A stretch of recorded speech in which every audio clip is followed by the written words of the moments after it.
Praise the Lord, सभी को जय मसीह की। मॉर्निंग बाइबल मेडिटेशन में फिर से आप सबका स्वागत है। मॉर्निंग बाइबल मेडिटेशन में प्रियो, आज हम फिलिपियो उसका 1 अध्याय 27 से लेकर 30 वचन तक हम मनन करेंगे। फिलिपियो उसका 1 अध्याय 27 से लेकर 30 वचन।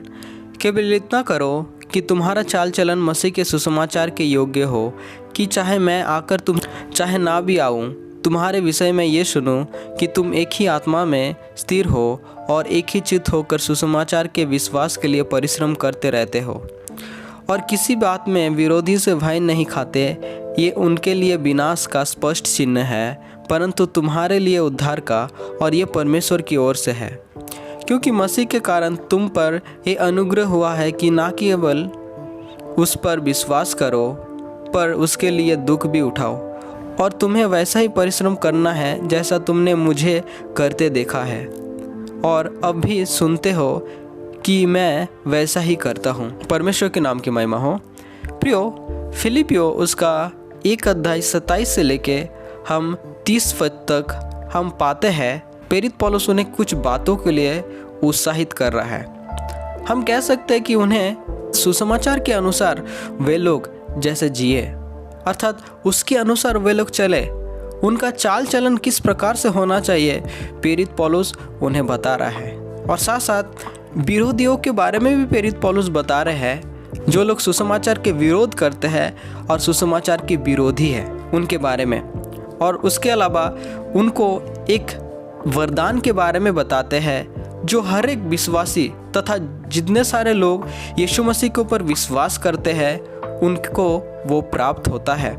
इसके बारे में जैसे कि प्रियो हम 27वां वचन में पढ़ते हैं, केवल इतना करो कि तुम्हारा चाल चलन मसीह के सुसमाचार के योग्य हो, कि चाहे मैं आकर तुम्हें देखूं चाहे ना भी आऊं, तुम्हारे विषय में ये सुनूं कि तुम एक ही आत्मा में स्थिर हो और एक ही चित्त होकर सुसमाचार के विश्वास के लिए परिश्रम करते हो। प्रियो, यहाँ पर हम सुसमाचार का एक कर्तव्य, अर्थात जितने सारे लोग सुसमाचार सुने हैं फिलिपियो के विश्वासी लोग, उनको एक दायित्व प्रेरित पौलुस दे रहे हैं। और उनका दायित्व, उनका प्रतिक्रिया सुसमाचार का प्रति क्या होना चाहिए। यहाँ पर प्रेरित पौलुस बोल रहे हैं कि सुसमाचार की सी चाल चलो, अर्थात ना कि तुम लोग सुसमाचार को सुनाओ, लेकिन जो सुसमाचार तुम सुनाते हो उसके अनुसार तुम्हारा चाल चलन होना चाहिए। ऐसा नहीं कि तुम सुसमाचार यीशु मसीह का सुनाते हो लेकिन तुम्हारा चाल चलन यीशु मसीह के जैसा नहीं है। ऐसा नहीं कि तुम सुसमाचार तो सुनाते हो लेकिन तुम्हारा चाल चलन सुसमाचार के विपरीत हो। और प्रेरित पौलुस उन्हें ये बता रहा है कि ऐसा आकर मैं ना देखूं कि तुम सुसमाचार किसी चाल नहीं चल रहे हो। इसी बात में प्रेरित पौलुस उन्हें बता रहा है, लेकिन उन्हें किस प्रकार से चाल चलना है वो है एक ही आत्मा में स्थिर होना है और एक चित्त होकर सुसमाचार के विषय में, अर्थात सुसमाचार के विश्वास में परिश्रम करना है। प्रियो, हम देख पाते हैं यहाँ पर प्रेरित पौलुस एकता के बारे में उन्हें बता रहे हैं, मसीही एकता के बारे में बता रहे हैं।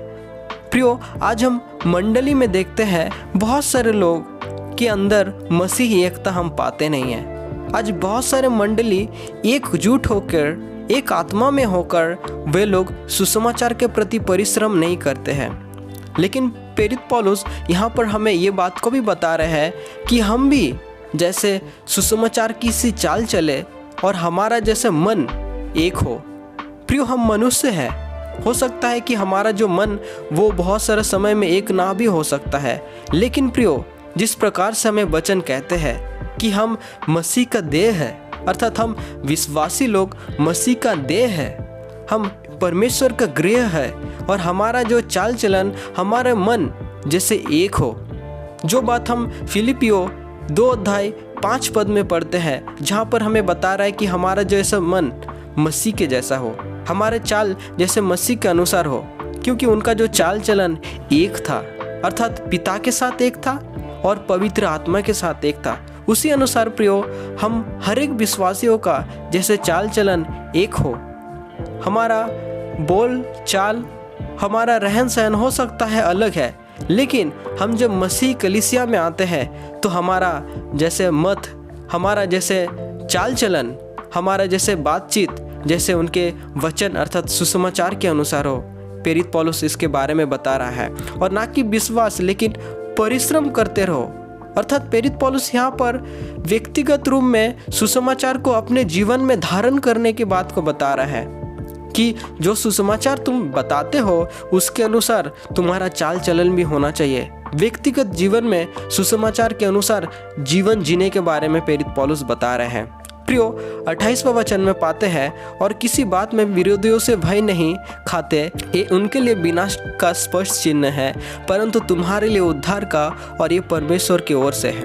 प्रियो यहाँ पर हो सकता है प्रेरित पौलुस, जो सारे लोग प्रेरित पौलुस का विरोध करते थे, जो सारे लोग सुसमाचार का विरोध करते थे, उनके बारे में प्रेरित पौलुस फिलिपियों के विश्वासी लोगों को बता रहे हैं। प्रेरित पौलुस ये बता रहा है कि तुम्हें उनसे डरने की जरूरत नहीं है, क्योंकि जो हम सुसमाचार सुनाते हैं वो हमारे उद्धार के लिए है, ना कि आत्मिक लेकिन साथ साथ शारीरिक उद्धार के लिए भी है। लेकिन जितने सारे लोग सुसमाचार का विरोध करते हैं वे लोग नाश हो जाएंगे, अर्थात ये उनके विनाश का चिन्ह है। हम पाते हैं कि जो सुसमाचार का जो सामर्थ्य है प्रियो, वो बहुत ही भयानक है। जब हम दूसरा कोरिन्थियों में पढ़ते हैं, वहाँ पर सुसमाचार का सामर्थ्य के बारे में दिया है। प्रियो उसी प्रकार से हम देखते हैं कि कितने सारे लोग जो सुसमाचार का विरोध करते हैं वे लोग नाश हो जाएंगे, लेकिन हम जो सुसमाचार के ऊपर विश्वास किए हैं, हमारा तो आत्मा का उद्धार हुआ ही है, लेकिन मसीह के दिन में हमारा शरीर का भी उद्धार होगा, और ये परमेश्वर की ओर से है, क्योंकि परमेश्वर ने यीशु मसीह को जिलाया और उनके ऊपर विश्वास करने के द्वारा हमारा आत्मा का भी उद्धार हुआ है और शरीर का भी उद्धार होगा। प्रियो इसके बारे में हम 28 वचन में पाते हैं 29 और 30 में, क्योंकि मसीह के कारण तुम पर ये अनुग्रह हुआ है कि ना केवल तुम उस पर विश्वास करो पर उसके लिए दुख भी उठाओ। हाँ प्रियो, जब हम यीशु मसीह के ऊपर विश्वास करते हैं तो हमें ये दान मिलता है। हम जब यूहन्ना रचित सुसमाचार में भी पढ़ते हैं, क्योंकि जगत ने उन्हें नहीं पहचाना इसलिए जगत हमें भी नहीं पहचानेगा, क्योंकि जगत के लोग सारे अंधकार में हैं और जो यीशु मसीह वो ज्योति है, और हम ज्योति के अनुसार अगर चलेंगे तो हमको भी दुनिया ठुकराएगा, हमको भी दुनिया उन यीशु मसीह के जैसा हमें ताड़ना करेगा, क्योंकि हम यीशु मसीह के अनुसार चलते हैं, उनके वचन के अनुसार चलते हैं। हम यीशु मसीह के जीवन में भी हम देख पाते हैं कि यीशु मसीह को भी दुनिया के लोग, सारे लोग, यहूदी जाति उन्हें ताड़ना किया, क्योंकि वे स्वयं अगम्य ज्योति में रहने वाला परमेश्वर है।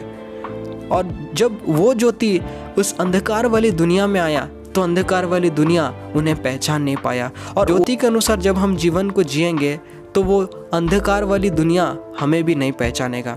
और ये है हमारा जीवन का एक मूल आधार, क्योंकि हम जब पढ़ते हैं 2 तीमुथियुस 3 अध्याय उसका 12 वचन में, तो वहाँ पर हम पाते हैं कि जितने सारे लोग भक्ति के अनुसार जीवन को जीते हैं, मसीह के अनुसार जीवन को जीते हैं, उनका जीवन में ताड़ना होगा। हाँ प्रियो, हम देख पाते हैं कि आज मसीह कलीसिया में कितना ताड़ना है, आज मसीहत में कितना ताड़ना है, आज हमें ताड़ना से गुजर के जाना पड़ता है, आज चर्च को तोड़ा जा रहा है, आज विश्वासियों को मारा जा रहा है, लेकिन इसी से पता चलेगा कि हम एक सच्चे मसीह हैं।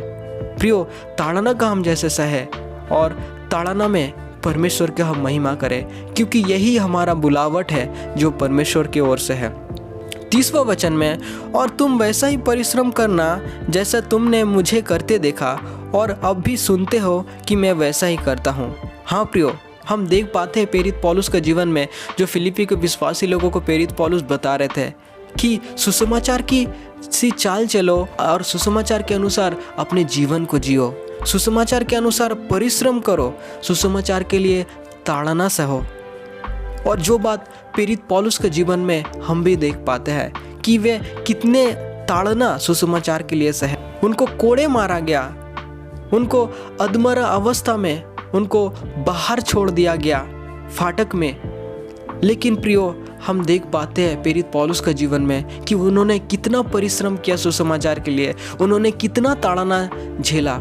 और आखिर में जब हम प्रेरित पौलुस का जीवन में देखते हैं, जब वे 2 तीमुथियुस को लिख रहे थे और आखिर में प्रेरित पौलुस बताते हैं कि मेरे लिए धर्म का जो मुकुट है विश्वास का मुकुट है मेरे लिए संरक्षित है। उसी प्रकार से प्रियो, हमें भी अपना जीवन को सुसमाचार की नाई हमें ढालना है। हमारे जीवन जैसे सुसमाचार के अनुसार हो, क्योंकि हमें डरने की ज़रूरत नहीं है, क्योंकि जो सुसमाचार हमें उद्धार किया है वो हमारा शरीर को भी उद्धार करेगा, चाहे हमारा शरीर को भी कोई नाश क्यों ना कर दे। क्योंकि परमेश्वर के वचन में यीशु मसीह हमें इस प्रकार से बताता है कि उनसे डरो जो तुम्हारा आत्मा को नाश कर सकता है, उनसे नहीं जो तुम्हारा शरीर को नाश कर सकता है। यीशु मसीह ने जिस प्रकार से उनके वचन में बताया, और जो वचन हमें इस प्रकार से कहता है कि हम जैसे एक चित्त एक मन होके हम सुसमाचार के अनुसार हम परिश्रम करें, अपना विश्वास को हम दिखाएं, और आखिर में हम उनके अनुसार हम जैसे जीवन को जिए, जो जीवन यीशु मसीह हमसे अपेक्षा रखता है। और सुसमाचार के लिए हम ताड़ना से है, क्योंकि यही हमारा स्वर्गीय बुलावट है प्रियो। तो परमेश्वर हम सबको सहायता मदद करे इस वचन के द्वारा, और परमेश्वर के नाम की महिमा हो। धन्यवाद।